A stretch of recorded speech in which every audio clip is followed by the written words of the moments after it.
there, everyone. I just real quick wanted to go through some of our supplies.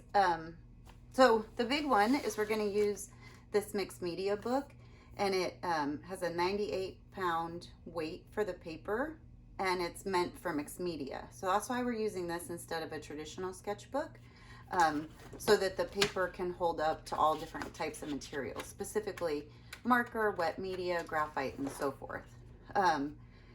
And we want to use the 11 by 14 so we have enough room. It is fine to do the whole course here, but you could also, if you would prefer, to upgrade to this heavier pound mixed media paper. This is 184 pound, and this is 98. So this is just a little more like cardstock. You can see it's super thick. So that's another option for you, but this is the less expensive approach. Okay. And then we're gonna also use a lot of tracing paper. This is gonna be how we're gonna do a lot of composing, a lot of brainstorming, and gathering what I'm gonna call our assets, the way that we're gonna get pieces of information, shapes, lines, textures, from other visual sources to help build our designs. So we'll use lots of tracing paper. We have palette paper. There's different kinds of palette paper. I will show this when we get into color theory, but I'll talk about this as well. This one is more like wax paper. So if you're trying to keep a budget, you can use real wax paper instead. But it helps the mixing of the paint a little easier. This one is a little different. This is a stay wet paper that you soak in a box, which I'm going to show you in just a second. And it will keep your paint wet. It says here for hours, but honestly, if you use this, you can keep it wet for like up to 6 weeks. So what's great about this is that you don't have to keep remixing your color palette.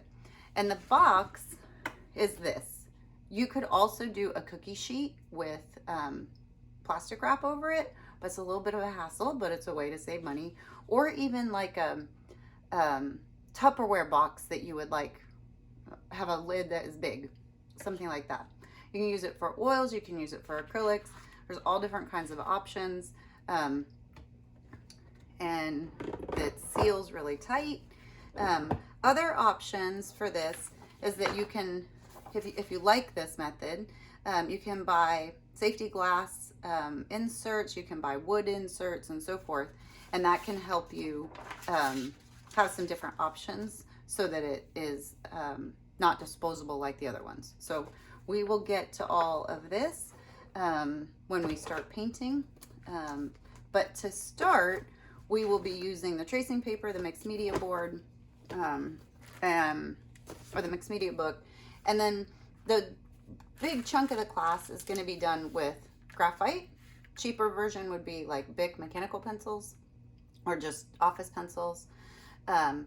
These Faber-Castell pens, notice that they come in all different variations so that we can investigate different line weights.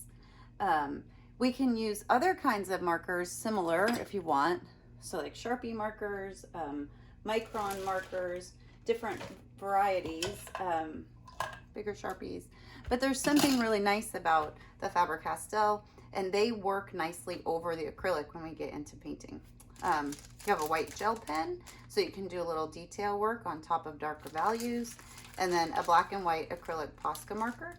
And this is also for doing bigger areas of value, and then working on top of the paint when we get to the painting section. As far as paint goes, you can use whatever you want, but we're gonna do this pretty inexpensive Liquitex Basics acrylic. We are going to work with acrylic. I'll explain that when we get into color theory instead of watercolor, or oil or tempers and so forth, but I'll explain why. The main thing is that you have the primaries, yellow, red, and blue.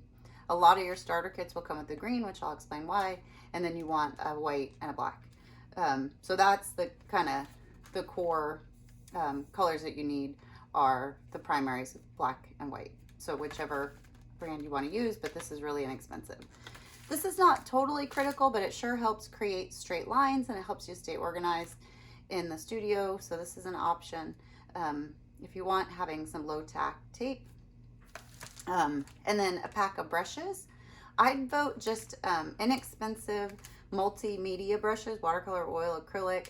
And you really want like a flat acrylic wash brush. So even if you could find one that's a little bigger, something like this would be good. Just to have some options is fine. And I wouldn't get the super expensive individual brushes until you know you love to paint. And then down the road, you can get bigger ones. This would be like a nicer, more expensive one. But again, just a kind of starter kit. And then you'll want a little squirt bottle that we can spray our paint with to keep our palette wet so that we don't have to keep remixing. Okay, so that's just like a quick intro to our supplies. Okay, we'll see you soon. Thanks.